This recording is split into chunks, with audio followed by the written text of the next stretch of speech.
Provérbios capítulo 22, versículo 22. Diz assim, na versão Almeida Revista e atualizada, a gente chama versão ARA, né? Diz assim: não roubes ao pobre,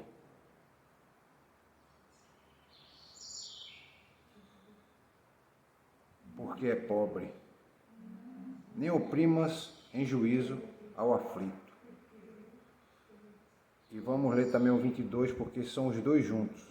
Porque o Senhor defenderá a causa deles e tirará a vida aos que os despojam. Ou seja, o 22 e o 23. Na versão, na linguagem de hoje, diz assim: não tire vantagem do pobre só porque ele é pobre, nem se aproveite daqueles que não tiveram quem os defenda no tribunal, pois o Senhor defenderá a causa deles e ameaçará a vida de quem os ameaçar. Na versão contemporânea, diz assim: não pise nos pobres porque são pobres, e não use sua posição para explorar o fraco, porque o Eterno virá em defesa deles. O Eterno tirará a vida de quem lhes tirou para devolver a eles. Então vamos ver esses dois versículos que têm uma ideia só, né? O 22 ao 23, e a gente vai começar pelo 22. Certo? Primeira coisa que o versículo 22 quer mostrar é a importância da justiça e da compaixão. Certo?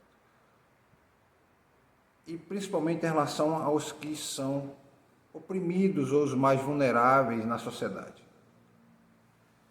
Então, vamos analisar cada pequeno bloco dos versículos. Diz aqui o primeiro, no versículo 22, não roubes ao pobre porque é pobre. O que é que está aqui? O que é que está aqui sendo dito, meus irmãos? Está se condenando veementemente a exploração das pessoas menos favorecidas na sociedade, os mais pobres. E pobre aqui não se confunda com humilde, tá certo? A gente às vezes usa como sinônimo mais humildes, os mais pobres, né? Pode também, mas no caso aqui ele está falando de pobreza material. Tá? A pobreza não deve ser vista como uma oportunidade para tirar vantagem. Então, explorar o mais pobre, ou explorar o pobre, é uma forma de injustiça. E Deus é contra a injustiça. Deus odeia a injustiça. Porque a injustiça, ela degrada o homem. Ela se volta contra a dignidade da pessoa. Vai contra princípios da palavra que estão sendo ditados com relação à compaixão, a tratar com equilíbrio, tratar com igualdade, com equidade, né? Tratar a pessoa da forma como tem que ser tratada, com respeito. Então, quando você oprime o pobre, no caso aqui, roubando o pobre porque ele é pobre, você está tirando vantagem de quem já vive uma situação de desvantagem. Então, você está explorando quem já vive numa situação, numa condição de desvantagem. Tá? A pobreza leva a muitas dificuldades. Leva a pessoa a passar por muitas dificuldades. Todos nós que já passamos pela pobreza, né? E por que eu digo que todos nós já passamos? Porque todos nós aqui temos uma casa, todos nós aqui temos alimento 3 vezes ao dia, todos nós temos roupas para vestir, né? Podemos viver uma condição mais simples, mas essa ideia de pobre aqui é aquele indivíduo que não tem quase nada e você ainda quer tirar vantagem dele, né? E diz aqui que não oprimas o aflito no tribunal. O que é que o sábio de provérbio está dizendo? O tribunal é um lugar onde a gente espera encontrar o quê? Justiça. E a justiça, e a ideia de justiça, ela traz por consigo o conceito de administrar conflitos com imparcialidade e equidade para que as pessoas encontrem as melhores soluções para resolver o conflito. Porque o tribunal é o local para resolver conflitos. No entanto, o que é que está dizendo aqui o sábio de Provérbios? Que, primeiro, que os conflitos, que os oprimidos, que os menos privilegiados podem ser alvo de injustiça. Por que ele está dizendo aqui, não oprimas o aflito no tribunal? Ele está falando com relação à injustiça, né, no sistema judicial. Ou seja, ver a injustiça no judiciário, ver um juiz julgar com injustiça, dar uma sentença condenando quem é inocente, por exemplo, ou inocentando quem é culpado. Isso é julgar com injustiça. E ainda tem mais um detalhe. Ele diz aqui, não oprimes aquele que não tem recurso para se defender. Porque, vejam só, o custo o custo de um advogado para você defender é caro. Não é barato. Não é barato. Dependendo da causa, uma causa simples, não vou botar uma causa muito complexa. Não sei se os irmãos sabem, a OAB, a Ordem dos Advogados do Brasil, ela tem uma tabela de honorários para que o indivíduo não possa cobrar o preço que quer. Tem uma tabela que é para todos os advogados. Tem uma tabela de preço. Está lá o preço que você pode cobrar. Então, por exemplo, uma audiência, acompanhar uma causa trabalhista, uma hipótese. Só para os irmãos terem uma ideia. Pelo menos R$4.000. R$4.000. Você, dependendo do caso, né? Lógico, não é todo caso, né? Tem casos que é muito simples e você cobra menos. Porque você também não pode cobrar, você pode cobrar menos. Mas não pode ser tão menos. Né? Imagina alguém chega e fala com você, a gente vê a condição da pessoa, diz, olha, eu vou cobrar 3.000 em vista da sua condição. Né? Não pode, também eu não posso chegar e dizer, ver uma situação que a pessoa não tem muita consciência dessa realidade de preço, e ela está tão desesperada que ela não tem noção da realidade, e às vezes o problema não é tão complexo. Aí você diz, eu quero 10.000. Embora o preço, dependendo do advogado, pode chegar a milhões de reais, dependendo da causa. Imagina alguém que foi preso. Ninguém quer ficar preso. Então, ele quer sair da cadeia. Então, quando você vê, por exemplo, caso de... Vamos usar o nosso caso aqui no Brasil com políticos. Muitos políticos desses que vão presos, o advogado pede R$1 milhão, 2, 3, 4, 5 milhões de reais, dependendo do que for. Se precisar que vá para tribunais superiores, por exemplo. É muito dinheiro. É muito dinheiro. Então, pede 4, 5 milhões e o indivíduo paga. E se for um político corrupto, ele não está nem aí, porque o dinheiro que ele tem é fruto de corrupção, não é do só dele. Então ele paga. Agora o advogado está no trabalho dele, né? O advogado está na função dele. Ele cobra o preço que ele acha que tem que cobrar. Né? Então, essa coisa esse fato que o sábio de Provérbios está dizendo aqui, não é em relação a essas pessoas, é em relação ao mais pobre que não tem condições de pagar um valor desse. Né? Dependendo do habeas corpus, é 5, 6 mil reais, ou até mais, dependendo do caso. Um habeas corpus que é uma peça que você faz para soltar a pessoa, para o juiz, convencer o judiciário que aquela pessoa merece continuar livre. Né? Então, imagina... Hoje ainda tem dificuldade, imagina há 2.500 anos atrás, que é mais ou menos o tempo que foi escrito esse provérbio. Era muito mais difícil. Né? Então o indivíduo vivia uma condição de miserabilidade. E às vezes alguém tinha uma condição melhor e ia com ele para o tribunal e botava para quebrar, como a gente diz, né? Usava todas as forças que tinha para destruir o outro. Tá? Então, o provérbio está dizendo o seguinte, que a gente tem que tratar os menos desfavorecidos com respeito, com dignidade e compaixão. Porque às vezes, meus irmãos, olha, acontece o seguinte, tem pessoas que elas não têm, muitas vezes, a noção do que elas estão fazendo. Ela não está ali cometendo aquele ato de má fé.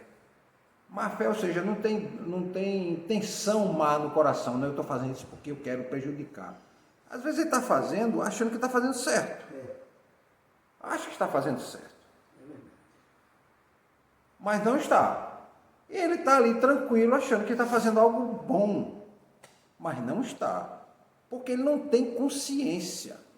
É por isso que o sábio de Provérbios diz, olha, busque o conhecimento. Busque o conhecimento.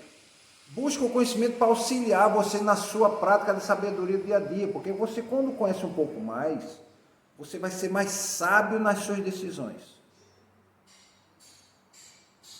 Você vai ser mais sábio nas suas decisões. Não é? Então, muitas vezes as pessoas têm um pouquinho mais de conhecimento, aí exploram a outra por ter pouco conhecimento.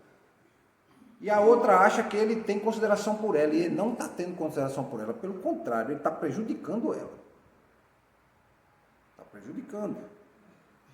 Né? A pessoa está ali conversando com você, você achando que ela está lhe ajudando, e ela, na verdade, está lhe prejudicando.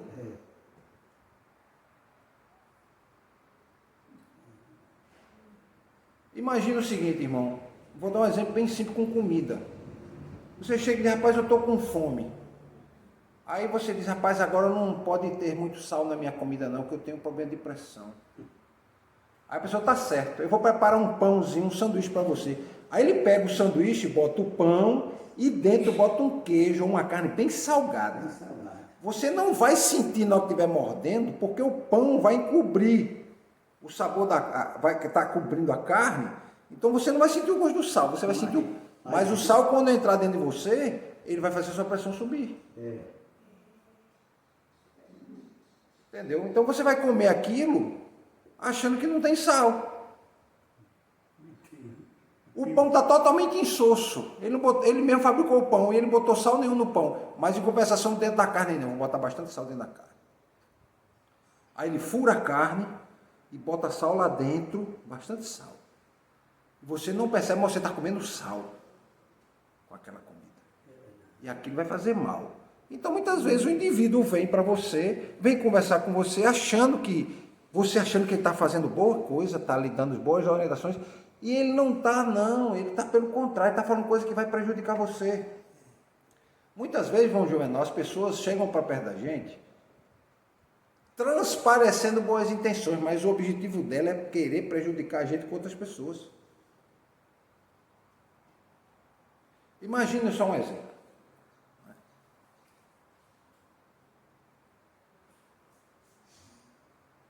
Ele diz aqui, a justiça não deve ser seletiva e que todos devam ser tratados com imparcialidade. Então, isso independe da posição. Então, essa exploração do vulnerável é um ato de injustiça. Explorar o vulnerável, o que tem menos condições, é um ato de injustiça. Às vezes as pessoas chegam perto de você e estão conversando com você e falam de outra pessoa, por exemplo. Falam de outra pessoa. Você conhece outra pessoa, mas ele começa a trazer informações mentirosas, informações falsas. Ele está levando injustiça para você. Fazendo você pensar assim, fazer um julgamento da outra pessoa que é falso. Dizer que a pessoa quis prejudicar a outra sem querer prejudicar. Por exemplo, eu chego e digo assim, o irmão André quis me prejudicar. Mas no fundo, o irmão André não quis me prejudicar, ele alertou para mim, olha, pastor, não vamos fazer isso aqui não, que vai dar errado. Ele está querendo alertar, não vai dar certo. Aí eu vou, mas eu queria fazer. Mas como eu fiquei numa situação de rapaz, se eu fizer e der errado, Fui alertado. Aí a pessoa diz, tá vendo? Eu alertei, o senhor não me deu atenção, né? Fica no beco sem saída. Aí você diz assim, eu não vou fazer. Mas aí, o que é que eu faço? Eu digo, eu não fiz porque o irmão André foi quem falou que era para eu não fazer. O irmão André não falou que não era para eu não fazer. Ele só alertou, cuidado. Pelo contrário, ele teve uma boa intenção. Aí o que é que eu faço? Eu reverto o que ele disse e torno ele em vítima de que estou prejudicado por causa dele. Estão me entendendo? É verdade. Tem gente que faz isso. Né? Tem gente que faz isso. Ele está fazendo o quê? Cometendo injustiça. E muitas vezes, cometendo injustiça porque o irmão André é um irmão mais humilde, um irmão mais simples. Está entendendo, irmão André? Eu estou dando só exemplo. Não, eu sei que é assim. Não é exatamente assim, é só pedagógico, é só para a gente entender. Né? Aí pega, reverte e começa a dizer que o irmão André que é culpado de tal coisa, eu ia fazer, mas olha, ele me impediu de fazer. Não, ele não impediu, ele só alertou. Né? Isso é um ato de injustiça também. Entendeu, irmão Juvenal? Entendeu? Então eu chego para o irmão Juvenal e começo a falar isso. Ó, porque o irmão André é assim, o irmão André é aquilo, o irmão André é isso, o irmão André é aquilo outro. E o irmão André não é nada disso. Aí o irmão Juvenal, dando crédito a mim, se volta contra o irmão André, por exemplo. Muitas pessoas fazem isso, gente. Muitas pessoas fazem isso. Entendeu? Querendo prejudicar a outra. Certo? Então essa passagem vai desafiar a gente ao quê? A defender o direito dos pobres, dos oprimidos. Né? A trabalhar pela justiça. Entre nós. E continuando, o sábio de Provérbios diz, porque o Senhor defenderá a causa deles. Então vamos lá. O assunto é o mesmo, ainda continuando. A gente fala está desde o começo falando sobre a justiça de Deus e a defesa de quem? Dos oprimidos. É defender os mais vulneráveis e ter compaixão deles. Né? Então, a primeira parte desse provérbio diz assim, porque o Senhor defenderá a causa deles. O que é que está querendo dizer esse provérbio, essa parte? Diz que Deus vai intervir a favor do pobre e do oprimido. Intervir a favor do pobre e do oprimido que está sofrendo injustiça. Que está sofrendo injustiça. A expressão que ele diz aqui, defenderá a causa do pobre, defenderá a causa deles, diz que está dizendo que Deus está envolvido em proteger e buscar fazer justiça de quem são injustiçados. Porque, meus irmãos, Deus age para que haja justiça. Deus odeia a injustiça. E a verdade sempre prevalece. Olha, a verdade ela pode ser machucada. A verdade pode ser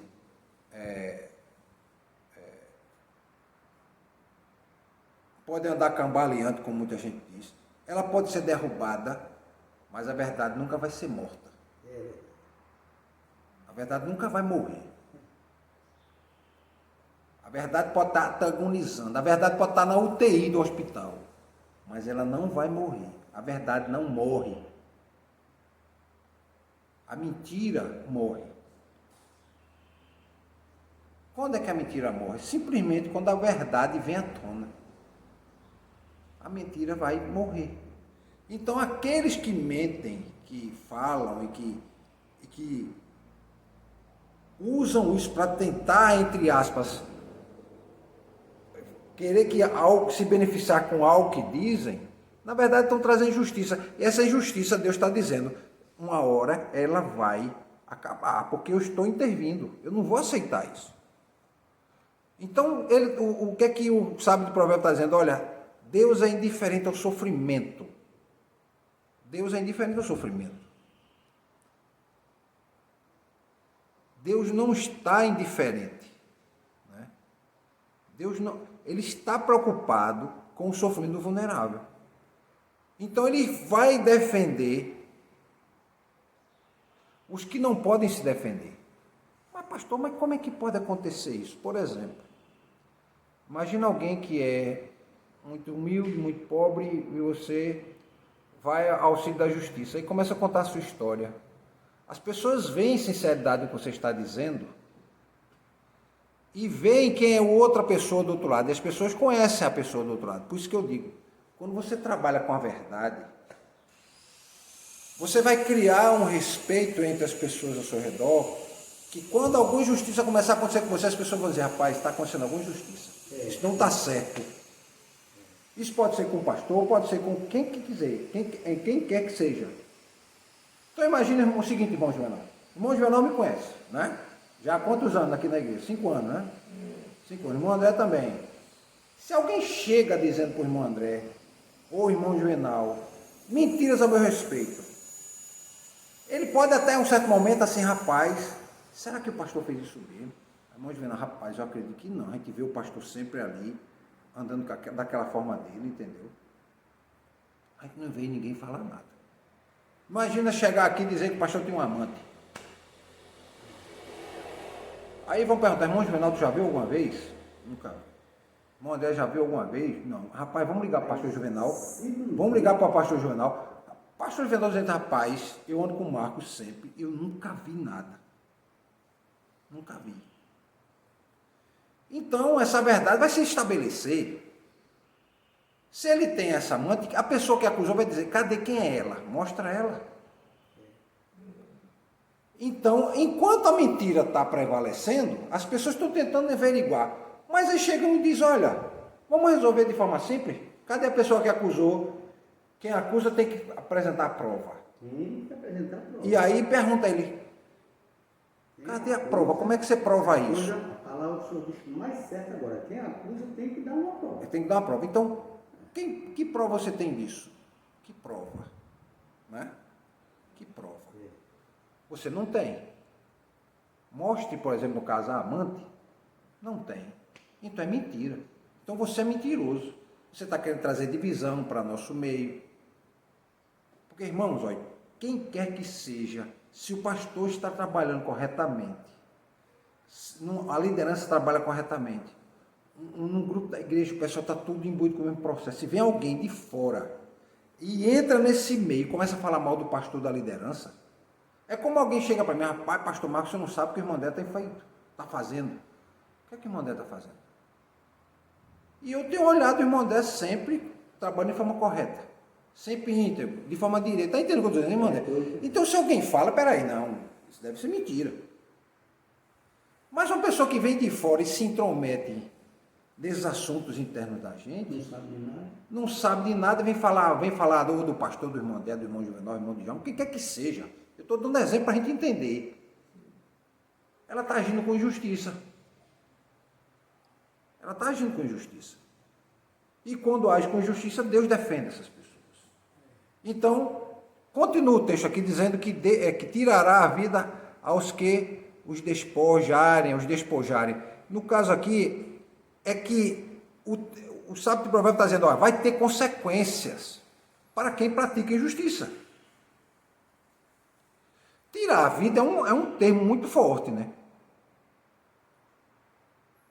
Mas a ideia de tirar a vida aqui é dizer que vai haver uma punição severa. A gente vê vários exemplos nos textos bíblicos, né, de pessoas que exploravam mais pobres e no final elas passaram por dificuldades. Então, a injustiça tem consequência grave. Então, o ato de explorar e de oprimir não vai passar desapercebido por Deus.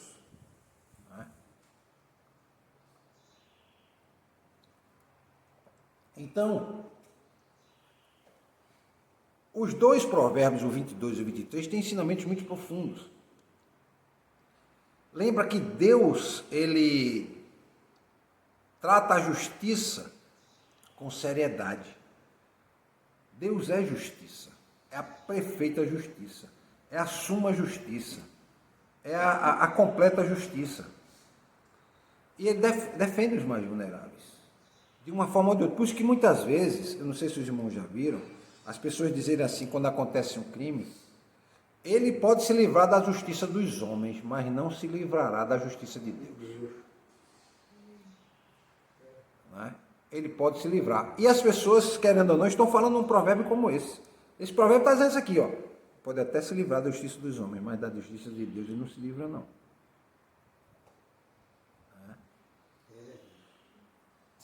Então, nossas ações estão sob o olhar de Deus.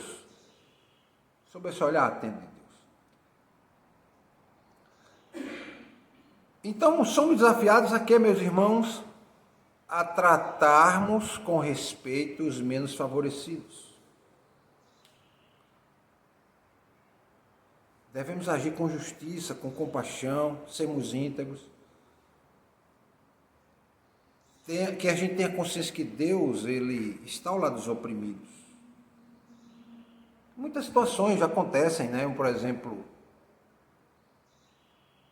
essa semana mesmo teve um caso em Recife. Eu não sei se os irmãos viram de uma mulher que ela matou a filha de 10 meses. Passou já umas 4 vezes na televisão. Pronto. E aí o advogado foi falar e eu estou tomando a palavra do advogado. Eu também fiquei pensando, né, quando saiu a notícia, meu Deus, o que foi que aconteceu que essa mulher fez isso? Foi envenenada. Foi, ela deu veneno para a criança e depois se arrependeu, deu leite para ver se a menina botava para fora o veneno, mas não deu mais jeito. E a menina terminou morrendo e ela entrou em desespero. Está presa. Ela também tomou veneno, era usuária de droga. Estava se prostituindo porque engravidou de um rapaz, o rapaz disse que ia assumir a filha, não assumiu, ela entrou em desespero, já tinha 2 filhos. E ela não tinha estrutura emocional e ela não pediu ajuda de ninguém, e ela podia ter oferecido a criança para as avós cuidarem, ou quem quer que seja, poder cuidar da criança que elas não tinham condições. E a gente não, muitas vezes olha assim e condena, mas a gente não pode julgar a realidade de cada um, né? Então você vê, ela apareceu um advogado para defender ela. Essa moça não tem condições de defender. Ela não tem dinheiro para se defender. Apareceu um rapaz para defender ela. E aí ele disse, olha, a situação dela é essa. Ele falou com relação à depressão, né? Que ela podia estar passando processo depressivo. E ela tentou se matar, né? Mas não tomou o veneno. É uma situação muito complexa. Mas nessa aplicação, o que acontece? É difícil você ver uma situação dessa e não querer condenar a pessoa? Não, é muito mais fácil condenar, né? Eu não estou aqui inocentando ela, não. Foi horrível o que ela fez, foi hediondo. Né? Foi hediondo o que ela fez. O que eu estou dizendo é que mesmo ela, numa condição de dificuldade, apareceu alguém para defender. Foi a mãe dela que denunciou ela, foi? Não, começaram a perguntar pela criança e ela não sabia explicar para onde é que estava a criança e depois de muito pressionar, ela disse que tinha colocado a criança no congelador. E todo dia ela tirava a criança do congelador e chorava abraçada a criança. Entendeu? Ela está fora da realidade mental, né? Das condições mentais normais. Então, apareceu uma pessoa para defender. Apareceu um advogado para defender. E eu não estou dizendo que ela é inocente, não. Estou dizendo que ela tem uma situação de pobreza extrema. O sofrimento dela está horrível. E aí ela está vendo uma realidade de sofrimento terrível, né? Porque não tem mais o que fazer agora. Cometeu o ato, e eu até comentei em casa, eu disse, olha, essa moça tem uma propensão muito grande para cometer o suicídio. Porque eu não sei como ela vai suportar carregar um peso desse. Sabe? Ela fez, e na mesma hora que fez se arrepende, ela não queria fazer, o desespero era tanto. Ela também ia tomar, depois não tomou porque lembrou dos outros filhos. Né? Como é que ia ficar os outros filhos? Aí ela não tomou e foi tentar tirar da barriga da menina, não socorreu. Se tivesse socorrido, podia ser que a menina não tivesse morrido. Mas aí, uma dosagem para um bebezinho de 10 meses é letal, uma bolinha de veneno. Né? Então veja só, mesmo ela numa condição dessa, apareceu alguém para defender. Né? Então, ela vai pagar pelo que cometeu? Tem que pagar pelo que cometeu. Mas eu não preciso esmagá-la mais pela condição que ela já está. Né? Entendeu? Então, é mais ou menos isso que esse provérbio está querendo passar. Que a gente tem que agir com misericórdia. A pessoa comete atos errados, as pessoas pagam. Mas temos que agir com misericórdia e agir com justiça. Ela cometeu um crime de assassinato, tudo bem, então Se o crime está lá determinado que seja 30 anos de cadeia, nós vamos colocar 30 anos. Ah, não, é porque ela matou a bebezinha, tem agravante. Tudo bem, então vamos ver o que é que diz lei. Aí eu não quero saber, eu quero saber que eu vou botar ela presa o resto da vida. Né? Embora, na minha consciência, eu acho que quem mata alguém devia ficar preso o resto da vida. Certo? Aí a pessoa diz, ah, não é justo você condenar uma pessoa. Sim, e o que ela fez com a outra? Que ela condenou à morte. Simplesmente ela separou para sempre da família. Né? Então ela devia ficar separada da família dela também. Pagar o mesmo preço. Né? Mas isso são outras questões. O texto que nós lemos nos faz refletir sobre viver com justiça e compaixão, né? Nos faz refletir sobre defender os mais oprimidos, ter misericórdia, que todos têm direito a um tratamento justo perante a lei, um tratamento igual, né, ao que ele está. Ou seja, cada um tem que ser condenado pelo crime que comete. Proporcionalmente. Se você roubou um copo d'água, você vai pagar a pena por roubar um copo d'água. Mas se roubar 2 mil litros d'água, você vai pagar proporcional a 2 mil litros d'água. Você não pode pagar a mesma pena de alguém que roubou um copo d'água e alguém que roubou 2 mil litros de água. Certo?